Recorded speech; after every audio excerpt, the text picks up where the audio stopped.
В рамках фестиваля робототехники «Технофест Коми», который впервые пройдет в регионе, состоятся и 6 ранее уже известных конкурсов. Это «Юнипрофи», «Робототехника», «Роботрафикоми», «Слет юных техников Заполярья» и «Икар».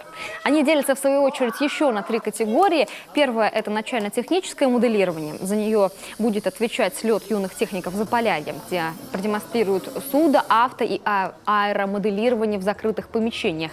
Вторая категория, собственно, сами соревнования.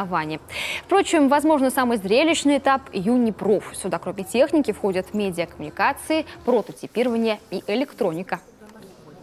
Популярность технической направленности с каждым годом растет и растет, и мы надеемся на большее число участников, нежели это было в прошлом или позапрошлом году.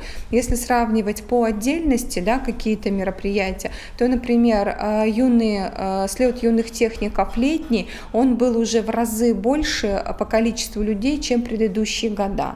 Да, то есть поэтому мы надеемся, что будет большое количество участников, не менее 100 человек в каждом направлении деятельности. Сегодня до 29 декабря ведется регистрация участников на сайте, который специально создан для этого фестиваля «Технофест Коми». Само событие стартует сразу после новогодних каникул.